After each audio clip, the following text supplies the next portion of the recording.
Javier, de formación como historiador en la Complutense, como ya nos comunicó hace muy poquito, pero bueno, de vocación historiador militar, es su ilusión. Bueno, podríamos decir que de profesión es empresario militar, ¿no? Sin ninguna connotación negativa, porque ya sabes que a nosotros en el grupo pues nos obsesionan y nos interesan muchísimo los emprendedores militares, los empresarios militares, ¿no? De hecho, si tu empresa tuviera unos cuantos años menos, te estaríamos estudiando seguramente. Realmente la empresa, por así decirlo, de Javier y de sus colegas, pues es una empresa de éxito, sin duda alguna, pero también es una empresa militar en toda norma. No tanto porque realmente se dedique a hacer, no sé, a hacer balas o cañones, sino simplemente se dedica a transmitirnos la historia militar, ¿no? Además de una manera muy destacada y con una llegada al público muy, muy elevada, ¿no? De hecho, siempre contamos o siempre intentamos contar con Javier debido a muchos factores, ¿no?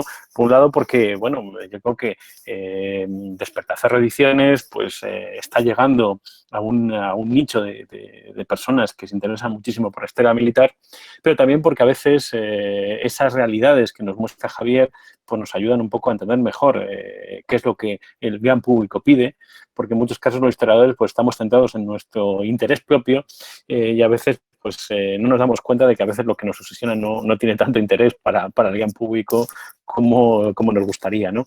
De ahí que muchas veces las ideas que nos lanza Javier sean muy interesantes para el grupo y también, como no, pues todo lo que publican y todas las presentaciones que nos hacen, ¿no?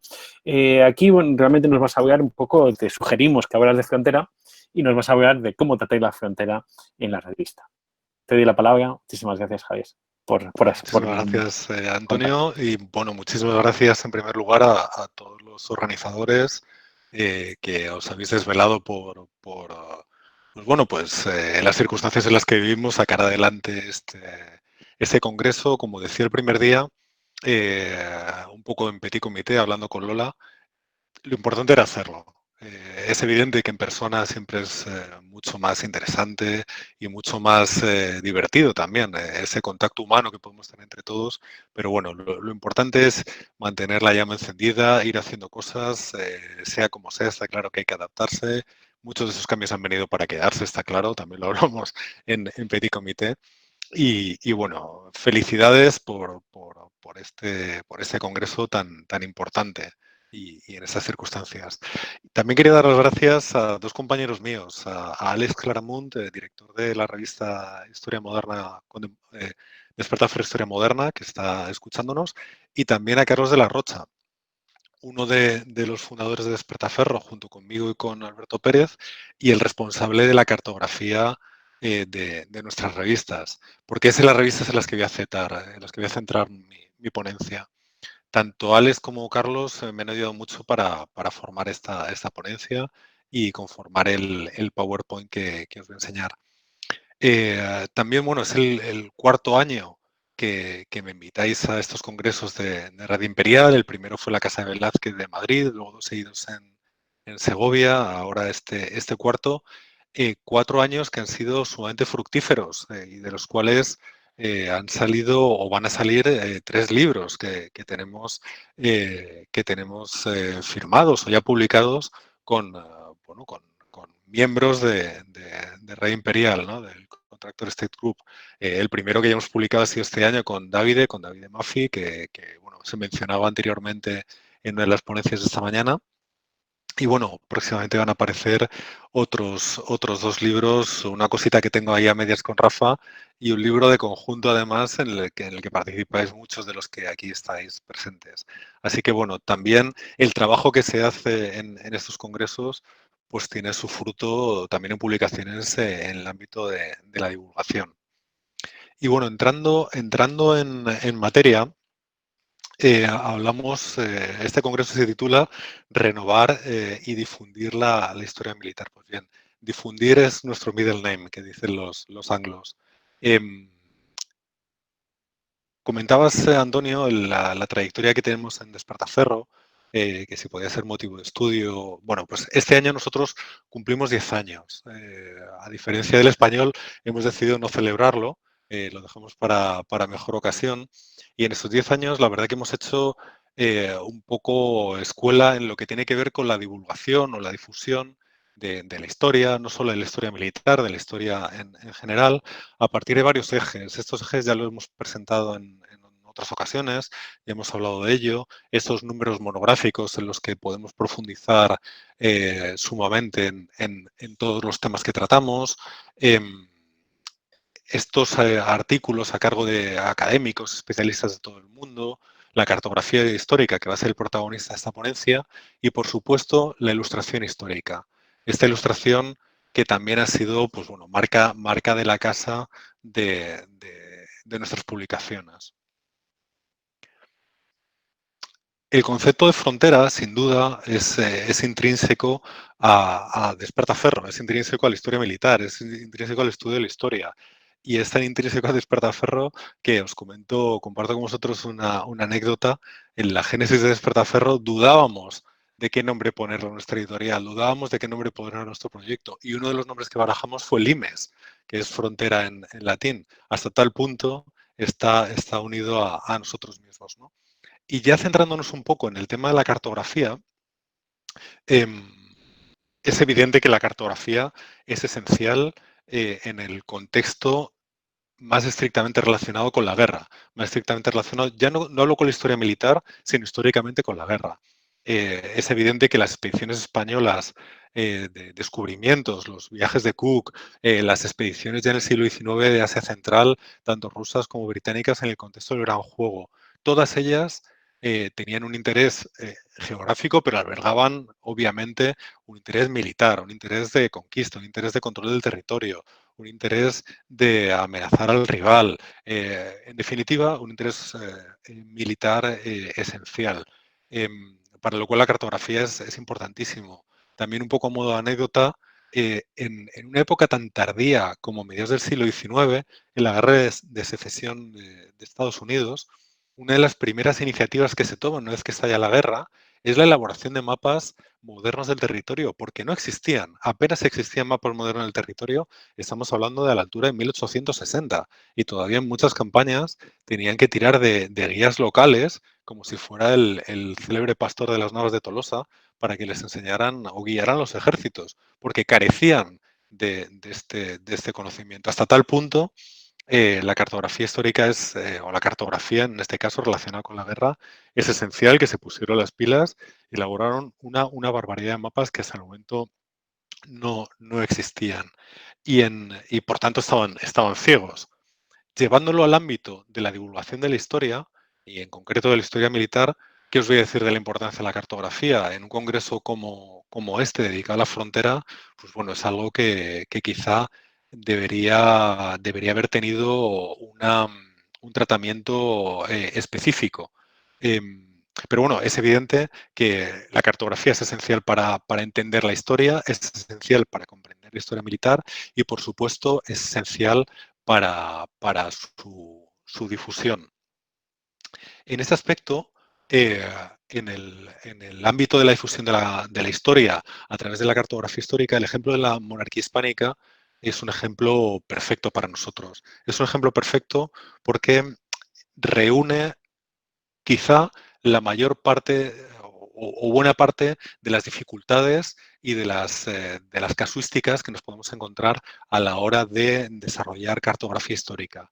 Porque tenemos diferentes tipos de frontera en este caso. Tenemos una frontera armada, con especial singularidad de la guerra de Flandes. ¿A qué me refiero cuando hablo de una frontera armada? Me refiero a una frontera muy móvil, a una frontera muy permeable, una frontera que está constantemente cambiando a raíz de los avatares de esta guerra de los 80 años. Y una frontera que para reflejarla, sin duda, tenemos que recurrir a las fuentes documentales como herramienta esencial.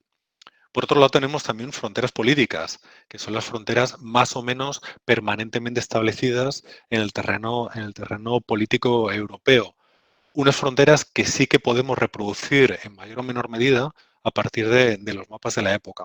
Y por otro lado tenemos la búsqueda de la frontera, lo que hemos querido llamar la búsqueda de la frontera. Es decir, estas fronteras lejanas de la monarquía, tanto en América como en Asia, muy ligadas a los descubrimientos que se van haciendo, a las conquistas, a las colonizaciones, y que reproducirlas, ya llevado al ámbito de la cartografía histórica, implica una complejidad extraordinaria, porque nos obliga a recurrir, por un lado, a la cartografía de la época, combinado muy estrechamente con el análisis de las fuentes, pero también con una comparativa con la cartografía más puramente técnica de nuestros días, ¿no? Entonces tenemos esos tres elementos tan esenciales en el ámbito de la cartografía histórica como puede ser, como decíamos, de la frontera, esta frontera armada, las fronteras políticas y la búsqueda de la frontera o las fronteras lejanas. Yendo ya directamente a la elaboración de los mapas, em, hemos buscado dos ejemplos relacionados con la guerra de Flandes por esa complejidad que os comentaba, ¿no? Vamos a empezar con uno de estos dos ejemplos sobre un mapa que hemos querido hacer del sitio de Ostende. El sitio de Ostende de principios del siglo XVII.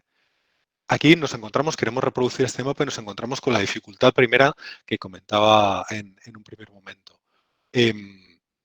Flandes es una realidad muy cambiante, no solo en lo político, sino también en lo geográfico. La orografía de Flandes cambia cada 50 años. Por tanto, nosotros tenemos que recurrir a fuentes, en este caso, de la época, en este caso un grabado, para poder reproducir la ciudad de Ostende durante el sitio.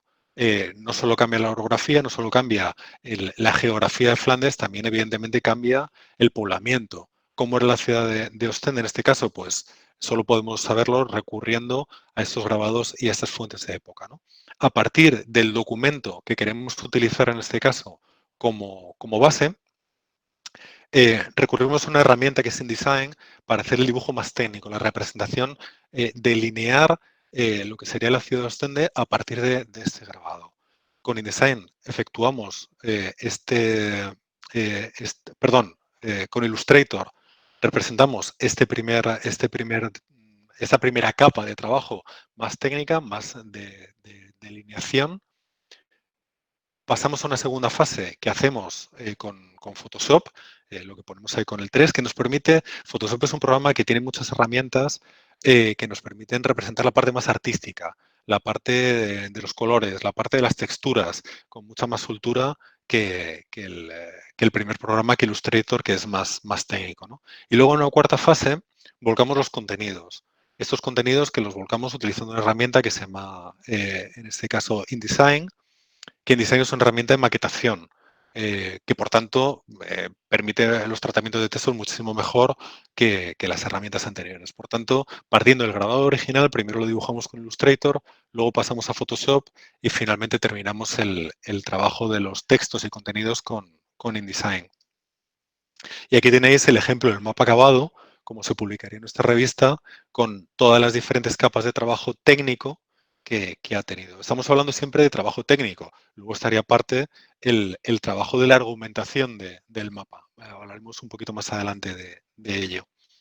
En cuanto a la metodología, aquí tenemos otro ejemplo, en este caso del conjunto de Flandes, que partiendo del ejemplo anterior de Ostende, un poco mucho más concreto, aquí vemos un ejemplo mucho más general.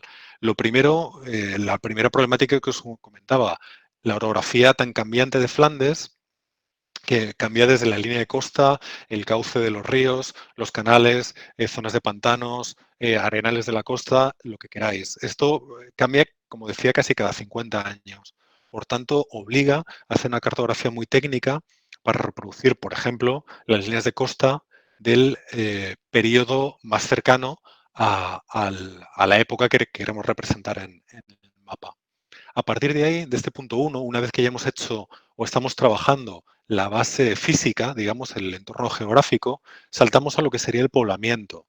También puede ser muy cambiante el poblamiento del territorio. Hemos hablado de la línea de costa en el primer lugar, pero bueno, también todo lo que tiene que ver con ríos, canales, cultivos y por supuesto poblaciones que en su momento podían existir o tener una importancia muy diferente a la que pueden tener actualmente, tenemos que recurrir también a esta cartografía de época para poder alimentar esa segunda capa de trabajo, digamos, poblacional.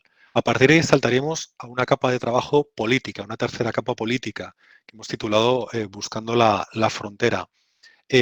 Aquí necesitamos muchísima información a partir de fuentes de la época, fuentes textuales y cartografía de la época para poder representar, pues esta, como decíamos, estas fronteras tan cambiantes que puede tener en este caso el Flandes de la época.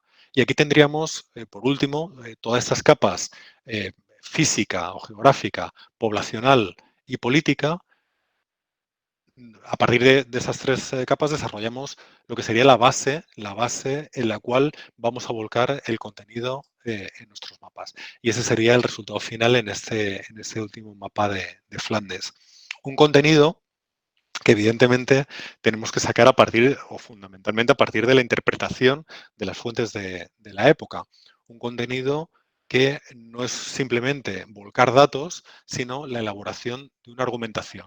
Porque aquí lo interesante, lo que nos interesa, es que los mapas se pueden interpretar por sí mismos. Evidentemente los mapas sirven para apoyar los artículos que nosotros publicamos en la revista, pero los mapas tienen que ser independientes, se tienen que poder entender por sí mismos, incluso sacados fuera del artículo.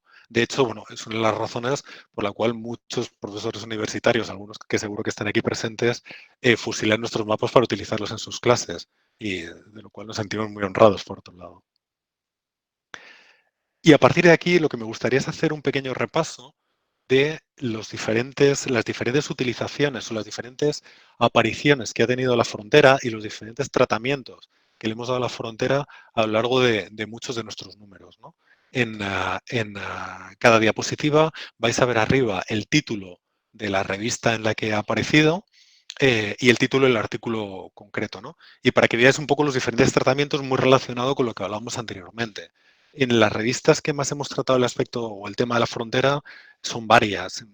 Sabéis que hemos tenido dos series dentro de nuestra colección de números especiales, una dedicada a los tercios o a los ejércitos de la monarquía, más concretamente, y otra a la Armada Española que tenemos en pleno desarrollo. La de los tercios ya la finalizamos con 6 volúmenes.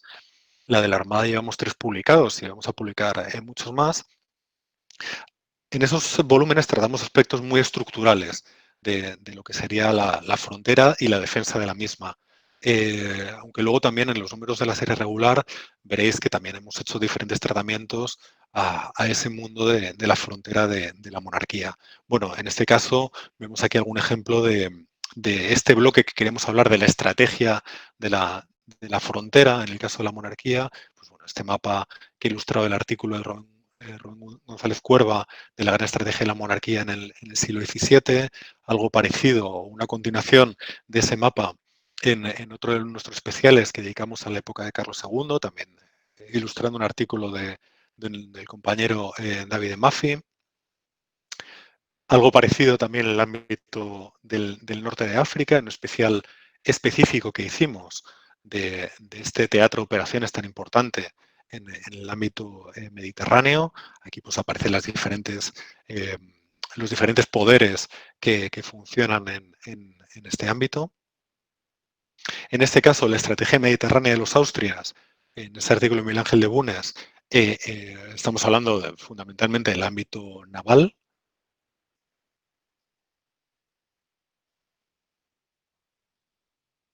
Aquí en esta siguiente diapositiva, pues estamos viendo, saltamos ya al ámbito indiano, al ámbito de las posesiones o del Imperio Americano. También, bueno, vemos aquí diferentes diapositivas también de diferentes acercamientos que hemos hecho al ámbito de la frontera naval, en este caso, del Atlántico Europeo, por otro lado del Caribe Español, que hablamos ayer, o el primer día, que era auténtica frontera. El ámbito asiático, por supuesto, la frontera más lejana de la monarquía, Filipinas, Molucas, etcétera. Saltamos otro bloque, un poco siguiendo también la estructura que hizo el propio Antonio ayer en su presentación. Un segundo bloque que sería fuerzas y contingentes de la frontera.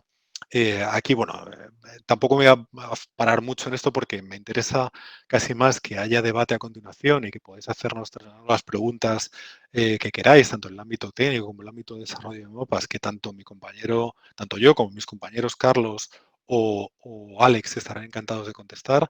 Pero bueno, siguiendo con esta dinámica, tratamientos sobre los contingentes que operan o defienden las fronteras. Por supuesto, los tercios es un contingente móvil desde su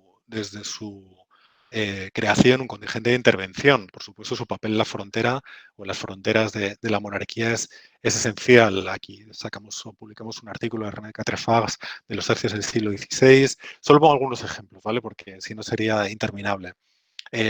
Casos también como el del Real Ejército de Chile en el siglo XVII, ámbito naval también, de las armadas de la monarquía, tan importante para este imperio ultramarino, este imperio en 4 continentes de la monarquía, sin esas armadas que eran los nexos de unión de todos los territorios de la monarquía, era imposible el control de un imperio como este. Bueno, tenemos aquí algunos ejemplos de cartografía histórica con las diferentes armadas, la Armada del Mar Océano, la Armada de Bretaña, la Armada del Caribe, la Armada del Mar del Sur, las diferentes armadas de la monarquía.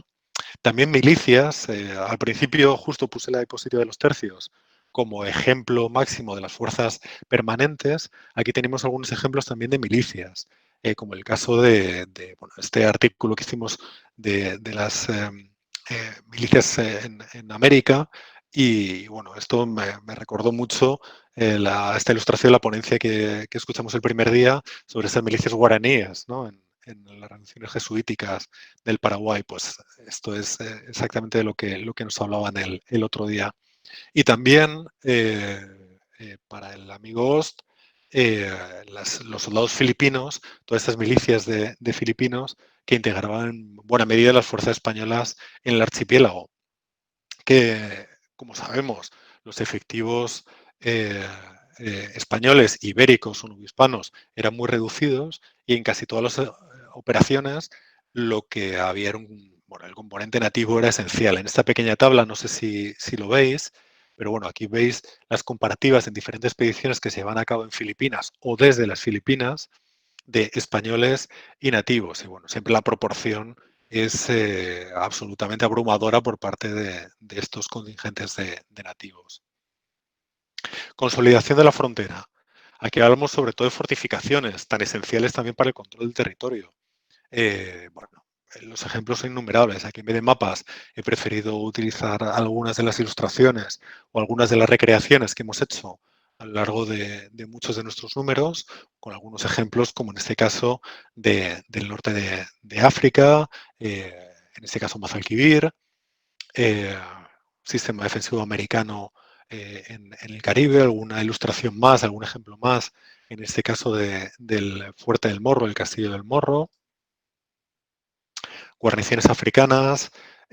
También hemos hablado mucho de la frontera, la raya con Portugal. Pues bueno, casos específicos del tratamiento, la defensa o el mantenimiento de la frontera, en este caso con Portugal. Y luego, por último, algo muy importante que hemos estado hablando hoy y ayer también, en esos casos de la frontera, como una sociedad muy permeable, una sociedad muy móvil, una sociedad muy flexible también. Bueno, 1000 ejemplos que tenemos pues desde estas ciudades errantes, que eran los tercios españoles que operaban en los territorios de frontera, y cómo, en cierto modo, dinamizaban o cambiaban o impactaban en las propias sociedades de frontera. Dinamizaban, quiero decir, por ejemplo, la economía, sin ir más lejos. Hasta, bueno, pues tratamientos como la vida del soldado de los presidios africanos del norte de África, la problemática de los cautivos, los renegados, los retornados. También muy importante o muy interesante, el papel de los militares como agentes de la monarquía, como administradores en una primera fase, ¿no? Y luego, por último, este artículo de uno de los números más recientes que acabamos de sacar, dedicado a Blas de Lezo y la defensa de Cartagena de Indias, es un artículo que debería pertenecer al bloque anterior, realmente, al de los contingentes que defienden la frontera, porque habla, evidentemente, tanto de las fuerzas peninsulares como de todas las milicias, de pardos.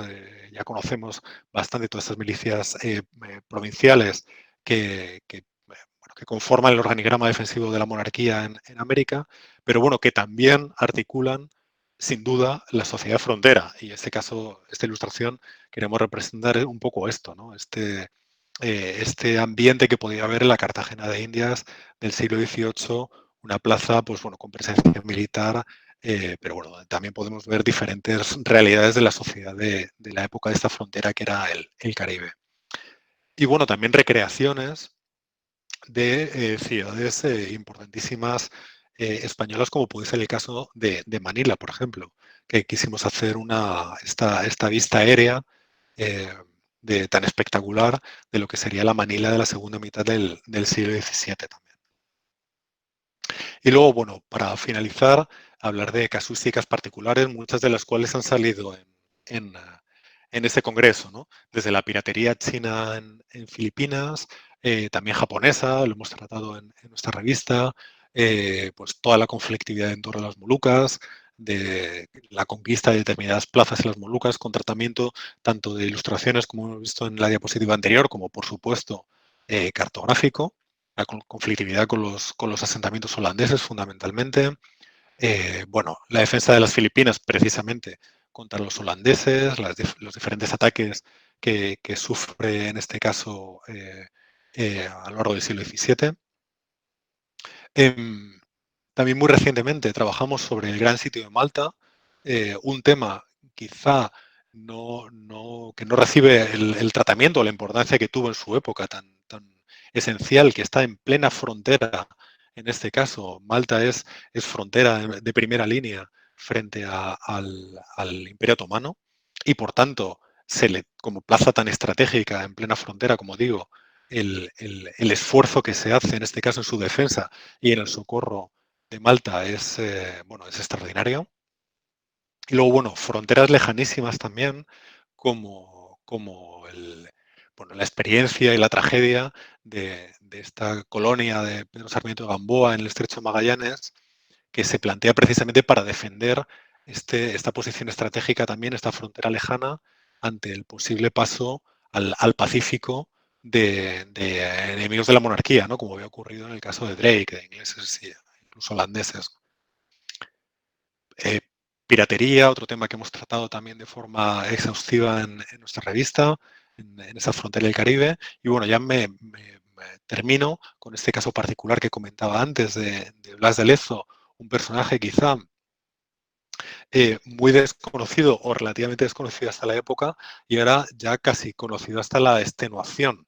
Estamos todos ya un poco aburridos de hablar de Blas de Lezo y no solo conocido hasta la extenuación, sino muy manoseado o demasiado manoseado quizá por determinados sectores políticos actualmente en España, ¿no? Que hace que quizás sea peor conocido ahora de lo que era conocido antes, ¿no? Por toda esta manipulación o manoseo que está sufriendo el personaje.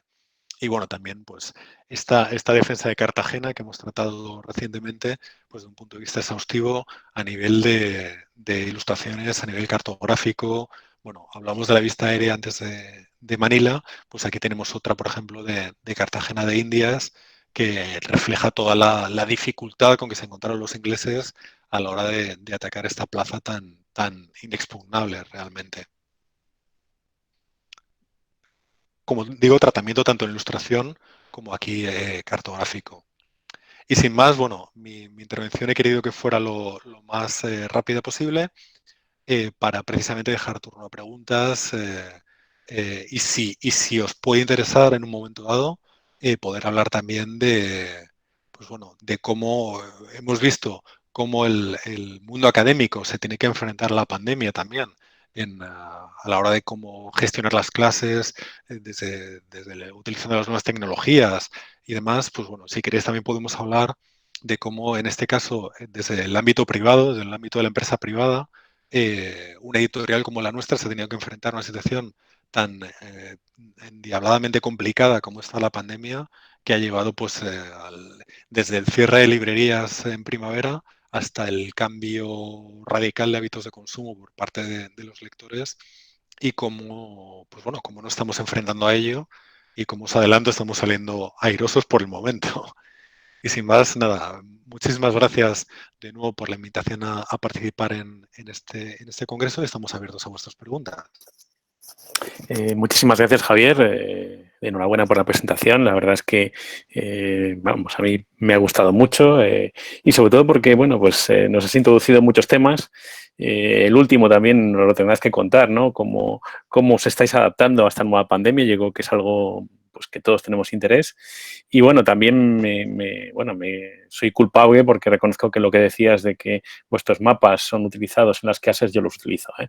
Lo siento, pero son tan excepcionales que, bueno, yo siempre, además, porque pocas veces encuentras unos mapas tan bien gestionados y tan reales, porque el problema a veces de la cartografía histórica es que, bueno, pues hay poca y a veces no es tan ajustada a la realidad como debiera, ¿no? Y vosotros la verdad es que sois muy precisos en ello, ¿no? Por eso os lo agradezco, lo uso en las clases habitualmente y aunque, bueno, si también sirve, yo muchas veces cuando muchos alumnos míos vienen diciéndome que quieren estudiar un tema muy concreto de historia militar, cuando hacen un TFG, que es un trabajo final de grado, que es algo pues mucho más ligero, a veces lo primero que les recomiendo es alguno de vuestros especiales, ¿no? Porque les digo con sinceridad, sí, esto es divulgación, pero es alta divulgación y a partir de este especial, de esta revista, vas a sacar mucho material que vas a usar para tu trabajo, ¿no? Yo creo que es uno de los elementos diferenciadores desde mi punto de vista de vuestra revista, de vuestro proyecto editorial, que hace que, bueno, pues que tenga todas las garantías para un estudiante o para un profesor, de garantías de calidad, etcétera, etcétera, ¿no? Entonces, bueno, enhorabuena. Y bueno, pues ahora tenemos unos minutos de debate. Gracias a tu espectacular ponencia, bien llevada en el tiempo, pues tenemos un debate. Podemos establecer un debate que relacione tanto las ponencias que hemos tenido esta mañana como cualquier otra, ¿no? Entonces, en primer lugar, pues quizá damos un pequeño turno de preguntas para cualquiera y luego, si queréis, pues vamos gestionando un debate con algunas preguntas generales. ¿Algún alumno se anima a hacer alguna pregunta que no hemos visto a ningún alumno o asistente animado a hacer preguntas?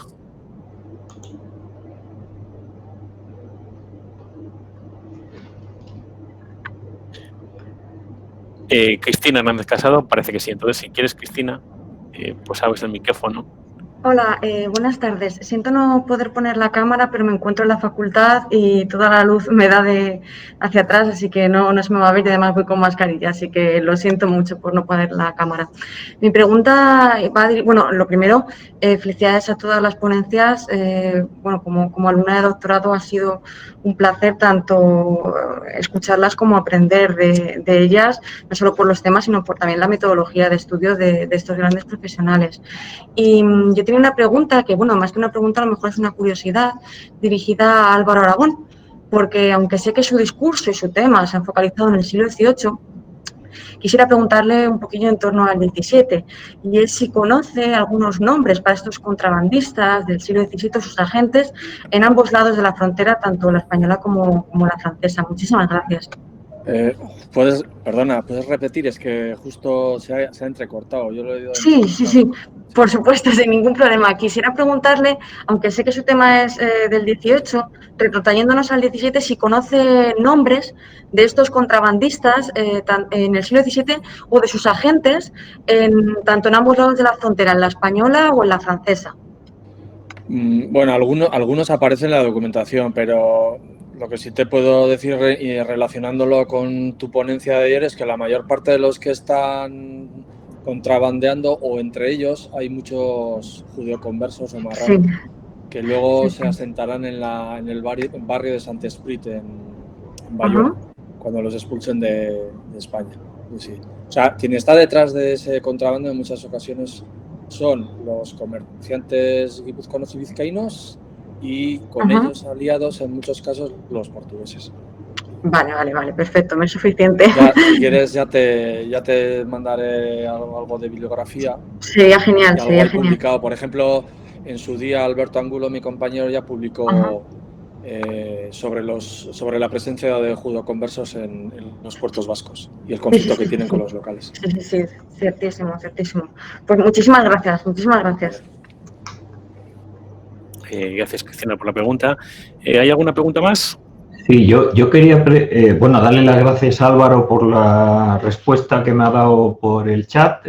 Bueno, ya creo que el hecho de que disminuya el contrabando cuando están los asientos me parece que nos habla de autoridad, nos habla de expansión de autoridad, de control de la frontera por otros medios y creo que es un tema a seguir explorando. Y una pregunta para Javier, al hilo de lo que acaba de exponer, como siempre, impresionante ese despliegue de mapas y tal. Ya sabe que yo soy público entregado y estas cosas ayudan, ¿no? Pero como historiador, y me vais a entender todos, sabéis que en un mapa siempre se busca algo, demostrar algo. Por lo tanto, si desde pequeño nos enseña que cualquier legajo que leemos miente, o en un porcentaje miente, la cartografía es un medio privilegiado de manipular. Es fácil de leer, es fácil de reproducir y es fácil de pasar de una generación a otra. Entonces, ¿hasta qué punto esta cartografía que nosotros estamos construyendo, y yo soy parte de ese proceso también, en el fondo estamos reproduciendo una manipulación? Entonces, sin más, introducir la palabra manipulación junto con la palabra cartografía. Es decir, de alguna manera debería de llevar una ficha, cada cartografía, una ficha en la que dijera, esto se hizo así, en estas condiciones y con este objetivo. No sé, sin más, es una pregunta.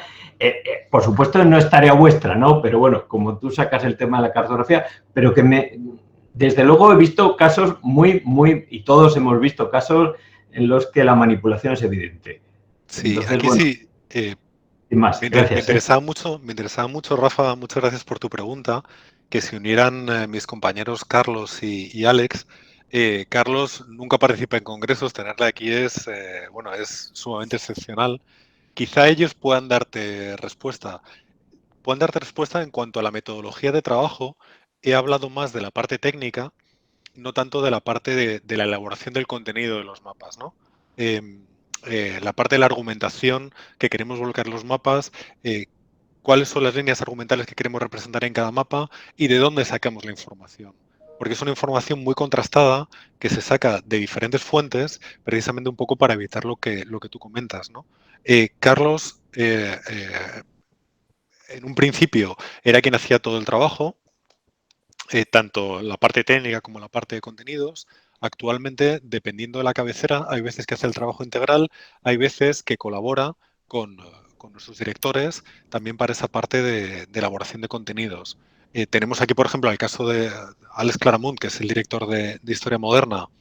Es un excelente historiador y que creo que va a dar mucho que hablar en los próximos años como divulgador histórico. Tenemos unos proyectos con él que yo creo que van a dejar honda huella. Y ellos pueden hablar mejor que yo de cómo hacemos ese proceso, si queréis, si hay tiempo, ese proceso de documentación de los mapas y cómo contrastamos fuentes precisamente para lo que tú dices. Evidentemente, cuando recurres a las propias fuentes muchas veces son propaganda. Es evidente que si utilizas la Guerra de las Galias de Julio César para entender la Guerra de las Galias, te estás tragando un panfleto, porque es juez y parte, lógicamente, ¿no? Entonces, bueno, hay que expurgar en la medida de lo posible y sobre todo comparar fuentes de ambos bandos, en este caso, para poder llegar a una solución, digamos, equilibrada, ¿no? Pero bueno, si es un tema que os puede interesar, yo entiendo perfectamente lo que dices, ¿eh? Evidentemente es un riesgo con el que siempre trabajamos, ¿no? Pero bueno, esto quizá podría llevar demasiado tiempo, pero podríamos hablar de ello, ¿eh? De qué fuentes buscamos en cada caso y cómo filtramos fuentes y cómo comparamos unas fuentes con otras para poder elaborar estos mapas. Bueno, la verdad es que Rafa ha hecho una pregunta un poco tramposa, en el sentido de que todos sabemos que es muy difícil realmente la cartografía miente, al igual que las fuentes, ¿no? Entonces todo está en el cruzar la información e intentar quedarte, es el juicio del historiador a veces la única solución para muchas cuestiones, ¿no? Perdona, Antonio, añado Sí. simplemente una cosita más. También incorporamos y no solo en los mapas de la antigüedad, también en mapas de historia moderna y en mapas de historia contemporánea, algo que Lola mencionó ayer, que es la arqueología. En muchas ocasiones también utilizamos el refrendo de la arqueología. Vamos a trabajar, por ejemplo, el próximo número de la revista Historia Moderna va a ir sobre la batalla de Little Bighorn.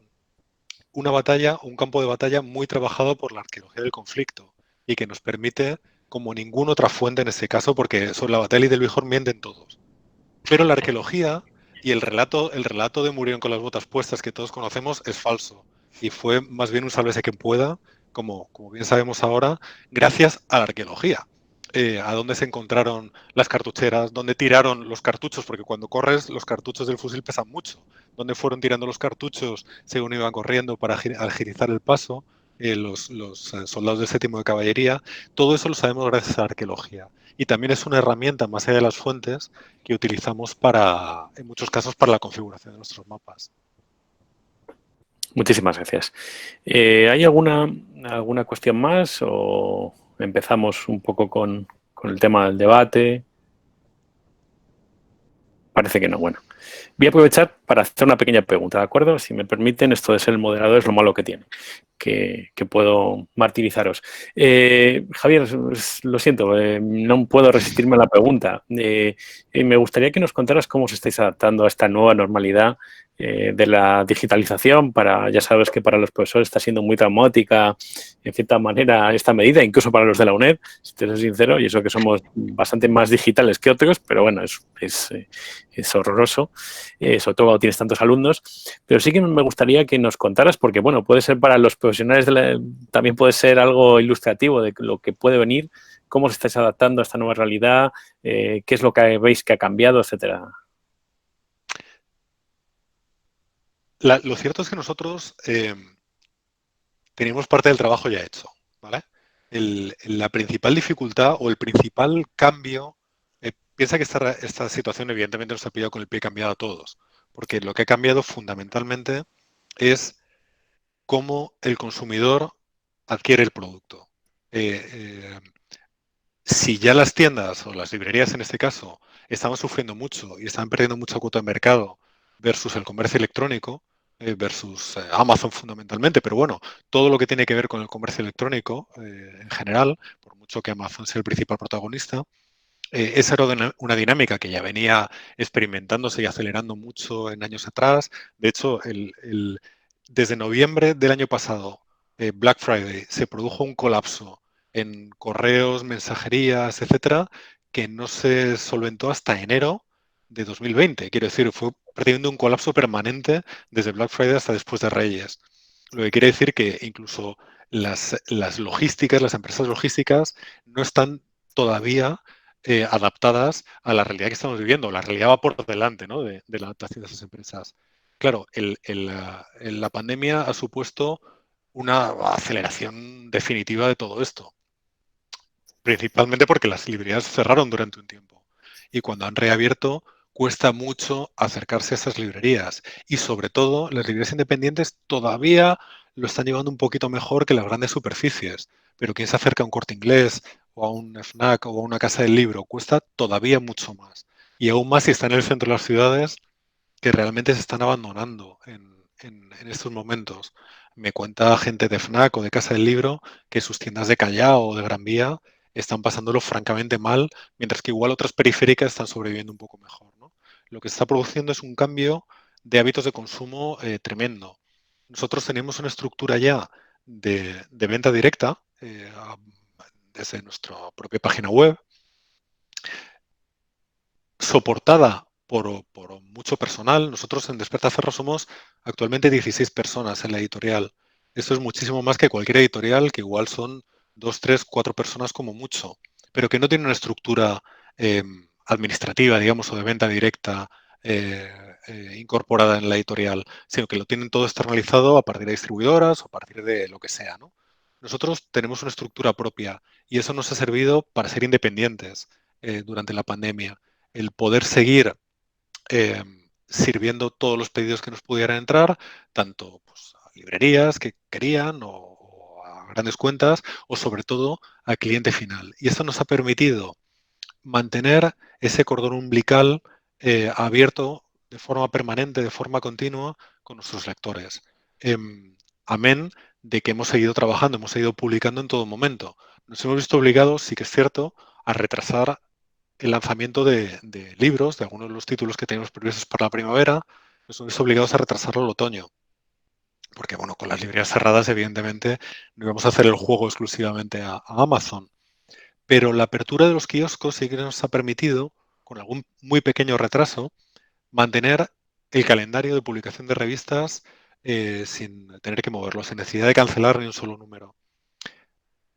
Eso, junto con el comercio electrónico tan desarrollado que ya teníamos nosotros de años atrás, junto con el salto también al libro electrónico, que era algo que veníamos valorando en ese tiempo y la pandemia ha servido para lanzarlo definitivamente. Ya lo tenemos a disposición de nuestros lectores también, tanto en España como en América Latina, que es quizá con los que más dificultad hemos tenido para mantener ese vínculo.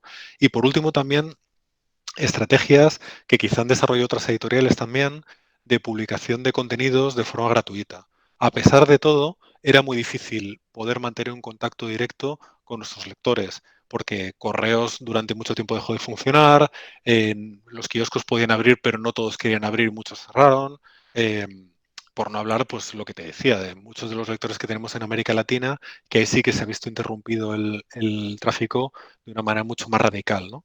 Lo que decidimos fue publicar en nuestra página web, en nuestro blog, muchos contenidos de forma gratuita, tanto contenidos originales que desarrollamos ex profeso durante la pandemia, por cortesía, y lo agradecemos desde aquí, de muchos de académicos, autores que vienen colaborando con nosotros y hemos podido publicar auténticas joyas, como también artículos que se han publicado en la revista y que hemos reproducido pues con todos los contenidos que podían llevar la revista, tanto de ilustraciones como de mapas, etcétera, que hemos reproducido de forma íntegra en nuestro blog, con objeto de mantener en todo momento lo que te decía, ese contacto, ese vínculo, ese cordón umbilical abierto permanentemente con nuestros lectores.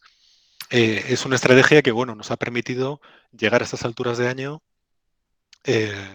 primero vivos y segundo, publicando al mismo ritmo que venimos publicando prácticamente el año pasado. Sí que es cierto que en libros, que es lo más complicado de todo, hemos tenido que levantar el pie del acelerador en este segundo semestre, pero bueno, aún así estamos publicando el libro de Davide en septiembre, en octubre hemos publicado 3 libros, en noviembre vamos a publicar otro libro más la semana que viene.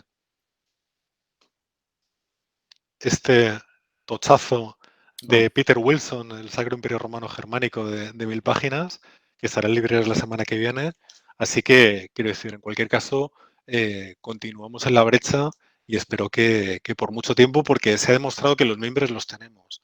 Y por difíciles que sea la situación que podamos encontrarnos el año que viene, si hemos sobrevivido a esta primavera-verano, bueno, yo creo que tenéis despertaferro para otros 10 años, espero. Enhorabuena. ¿Y habéis visto un cambio en la pauta del consumo de vuestros lectores que antes siempre leían en revista, en papel, como lo seguimos haciendo, hacia el libro, bueno, hacia lo digital? No, Bueno, radicalmente no. El libro vale, electrónico sigue siendo muy minoritario, muy minoritario. Lo que es el cambio de tendencia fundamental ha sido en cómo llegar al producto. Igual no tanto a través de la librería, ha aumentado muchísimo nuestra venta online. Por otro lado, evidentemente, se ha reducido muchísimo la venta en librería y la venta en grandes cuentas, sobre todo en grandes cuentas, ¿no? Que son los que más te facturan. Pero ha aumentado mucho la venta que hacemos a partir de nuestro canal, es decir, la gente va directamente al editor a comprar el producto sin pasar por intermediario, y ha aumentado también mucho la suscripción. Es decir, la gente ya espera que le llegue la revista a casa y no tener que molestarse en acercarse al kiosco o lo que sea. Ese es el principal cambio que hemos notado. No tanto la fuga al libro electrónico, que bueno, desde que nació se hablaba mucho de que iba a sustituir al libro en papel.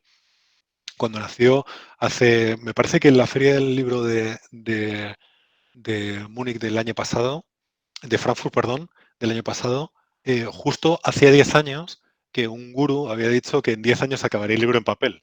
Y justo el año pasado tuvo que decir que, bueno, pues que no, el libro electrónico pues había sido muy frustrante realmente el lanzamiento, salió con muchas expectativas, pero se ha demostrado que bueno, en fin, tiene muchos competidores el libro electrónico y el fenómeno de la piratería, en fin, hay muchas casuísticas en ese ámbito. Pero bueno, yo creo que en la industria cultural española, y no solo española, internacional, el libro electrónico sigue siendo algo bastante marginal. Vale, muchísimas Bastante gracias. minoritario. Uh-huh. ¿Tenemos alguna pregunta más? ¿Alguien quiere iniciar algo de debate? Os veo muy callados a todos. Eso es que estamos cansados. Bueno, pues no sé si hacer yo alguna pregunta más o ya como hemos llegado a la hora, cerrar hoy más o menos a la hora que debíamos cerrar. No sé qué pensáis. Veo que el formato digital nos ha afectado a todos, ¿no? Hace que estemos más cansados. Oye, no, perdona, ¿no querían Alex Claramundo y Carlos de la Rocha decir algo? Ya que se han Están presentado. con una cara que prefieren no hablar, tiene pinta, ¿no? Sonríen como diciendo, nos íbamos a escapar. A ver si nos pueden aportar alguna cosita más también, antes de cerrar. Parece que Carlos se anima. Hombre, estamos a vuestra disposición. Lo que queréis preguntar, pues Carlos, enhorabuena porque conozco tu obra, por así decirlo, tu cartografía, y la verdad es que es muy destacada y muy buena, enhorabuena. Muchas gracias. Así que, lo dicho, lo que nos queráis preguntar lo responderemos con mucho gusto. Por ejemplo, una pregunta muy cortita. ¿Cómo calcularías el número de horas que te cuesta, digamos, un buen mapa histórico? Quitando la investigación, solo simplemente la elaboración, ya con los datos entre comillas en la mano. Hombre, la elaboración realmente no lleva demasiado. Es más conseguir los datos, ¿no? Para plasmar luego lo que quieres llevar a cabo. Entonces, la labor técnica es cuantificable en horas realmente. Depende del mapa, evidentemente, pero es fácilmente cuantificable. El problema es saber cuánto te va a llevar lo otro, ¿no? La información. Sí. Ahora, el último trabajo que hemos hecho, que ha sido el de Blas de Lezo, claro, tienes que informarte. Y informarse tiene que ir a las fuentes, ir, si es posible, a todas las fuentes. Entonces, claro, nunca sabes dónde te metes, ¿no? Ahí está siempre la gran interrogante. Sí, es lo que nos pasa a todos los historiadores. Pues si os imagináis, ¿no? Por suerte, solemos trabajar en etapas muy concretas, muy limitadas. Por ejemplo, en este caso, pues ya ves tú, un mes, ¿no? Entonces, gracias a Dios, pues podemos casi, como en este caso, alcanzar a llegar a tocar todas las fuentes, ¿sabes? Sí, pero sí, si me permites añadir una cosa, en el caso de los mapas, nosotros ya tenemos muchas bases hechas a lo largo del tiempo. Entonces, en la presentación que os ponía antes de esa base geográfica, política, tal, cuando ya tienes ese trabajo de dibujar hecho, parece que solo tienes que volcar datos. Pero aún así, las bases son tan sumamente cambiantes muchas veces, sobre todo la parte política, que nos obliga a que vamos a abordar en breve hablaba del número Little Bighorn, que es el número 4950, o sea, el de Historia Moderna, perdón. El número 50 trata sobre el duque de Alba en Flandes. Queríamos dedicar el número 50 a algo como muy potente, ¿no? Pues en los 6 años que está Alba en Flandes, creo que hemos tenido que hacer 3 o 4 mapas políticos diferentes porque claro, el frente cambia tantísimo en tan poco tiempo y de forma tan radical que por mucho que tengas la base geográfica hecha, la parte política es que es tan mutable que te obliga a estar constantemente cambiando ese mapa prácticamente en cada artículo.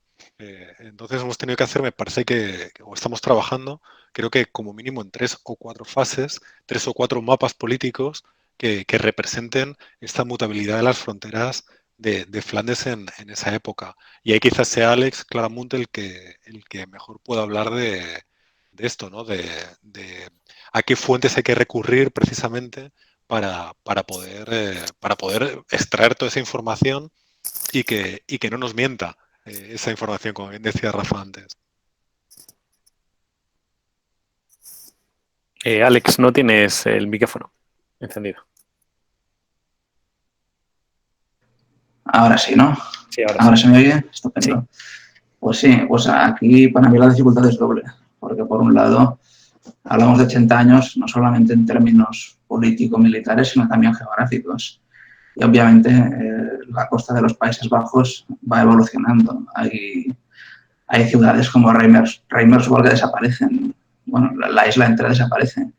Hay lagunas que son desecadas. Entonces, por un lado hay que tener presente eso. Y en el caso del número que estamos preparando ahora, los mapas con los que a priori creo que vamos a trabajar mejor son los de Christian Gruten, que precisamente fueron encargados por el Duque de Alba, pero evidentemente no sirven para tratar la segunda fase del conflicto. Para eso hay que irse, por ejemplo, a los mapas del Atlas Novus de Willem y Joan Blaeu, que son muy buenos, tanto los generales como los específicos.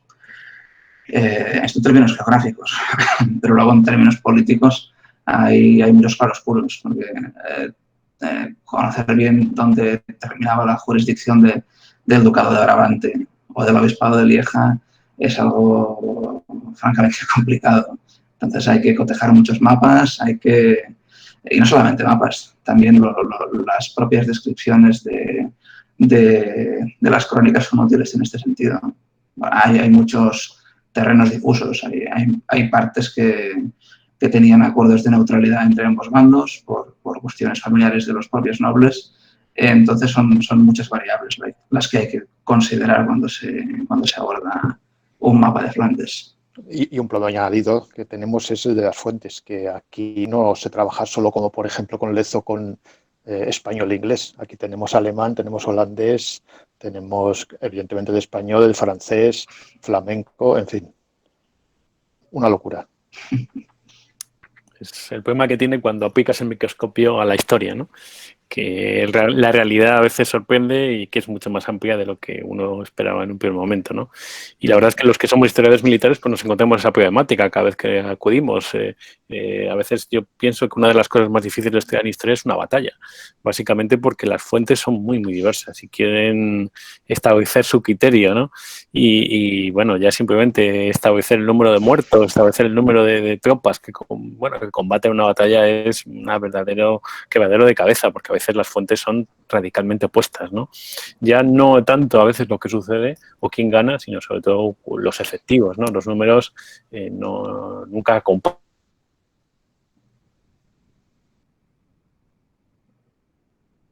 Que todo el mundo comprende perfectamente la complejidad un poco de este tipo de estudios, de cartografías, etcétera, etcétera, ¿no?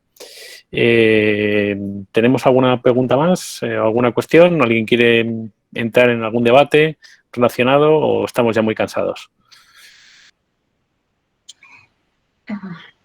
A mí me gustaría, Antonio. Sí. ¿Puedo? Sí, por supuesto. Vale, gracias. Me gustaría felicitar a todos los que han intervenido esta mañana. Ha sido una sesión espléndida, muy dinámica además y muy, muy, muy variada, ¿no?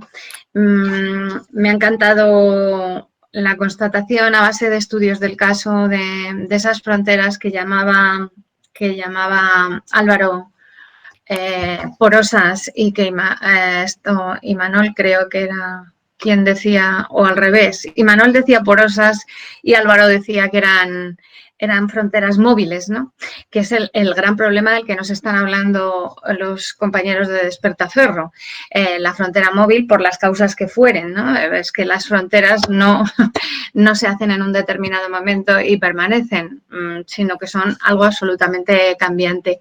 Y me ha parecido excelente también la intervención de Cristina, que nos ha llevado las fronteras mucho más allá, donde a veces ni siquiera nos paramos a pensar que la monarquía tuviera fronteras, ¿no? O sea que yo lo que quería era felicitar a todos y, por supuesto, agradecer a Despertaferro y a los tres que están aquí, a Javier, que nos acompaña casi siempre, o siempre, últimamente, el trabajo que hacen, porque el problema que tenemos los historiadores es que nos leemos entre nosotros como mucho y al final la difusión de las investigaciones está reducida a un ámbito, bueno, el académico, lógicamente. Y pocas personas dan el salto a la divulgación. Hay gente que sí, pero hay muchos colegas que sienten ciertos prejuicios para ir al gran público, digamos, ¿no? Sin embargo, nos están animando porque sacan ya sesenios de transferencia del conocimiento y lo que hace Despertaferro es ofrecernos un canal de divulgación, de alta divulgación para la transferencia del conocimiento. Nuestras investigaciones son muy importantes, sobre todo para nosotros. Nos las contamos, pero es estupendo que esto pueda llegar a muchísima gente, de verdad que sí. Así que nada, felicidades a todos, a ti Antonio por la mañana, que has llevado los tiempos muy bien, y gracias por la participación. Bueno, pues muchísimas gracias. Ha sido, la verdad es que una sesión muy interesante. Sí. Hemos aprendido mucho. Ha sido una sesión muy diversa. Hemos hablado de jurisdicción, hemos hablado de árboles, hemos hablado del Imperio Español en un momento de crisis como es el final del siglo XVII. Hemos hablado de un proyecto realizado en Mallorca. Hemos hablado de la divulgación y la cartografía histórica. Y bueno, pues sin duda yo creo que es una sesión de mañana, ha sido una sesión de mañana muy intensa y bueno, vamos a despedirnos y un breve anuncio por mi parte, en el sentido de que por la tarde empezaremos un poquito más tarde, ¿de acuerdo? La sesión de tarde empezará a las 4:45, es decir, a las 5 menos cuarto. La moderará Carmen Sanz. Y ahí tendremos pues la conferencia final, la conferencia de clausura de Francisco Andújar Castillo. Es decir, empezaremos un poquito más tarde, algo que bueno también nos ayudará a tener una sesión y una comida un poquito más extensa que estos últimos días que han sido muy, muy intensos, ¿no? Ante todo, muchas gracias por todo, a todos los que nos han escuchado. Y bueno, yo me tengo que despedir porque esta tarde tengo clase, entonces pues estaré, pero no estaré, en el sentido de que estaré un rato solo y no me podré despedir de todos. Así que muchísimas gracias a todos por colaborar y bueno, por estar ahí. Está siendo un congreso magnífico. Así que muchísimas gracias. Además, se agradece veros a todos, ¿no? Porque, bueno, eso de los congresos digitales, lo malo que tiene es eso, de que no nos vemos, estamos en nuestras cuevas personales, ¿no? Con nuestras cosas y a veces es un poquito difícil y bueno, pues echamos todos mucho de menos el sistema tradicional de los congresos, ¿no? Es algo insustituible, al igual que, como diría Javier, es abrir la revista Despertaferro, pues también a los que nos gusta, es insustituible por el marco digital, que la verdad es que pues, no se disfruta, ¿no? Así que ojalá volvamos a disfrutar de los congresos como antes lo hacíamos y muchísimas gracias. Así que nos vemos después de comer. Gracias a todos. Hasta luego.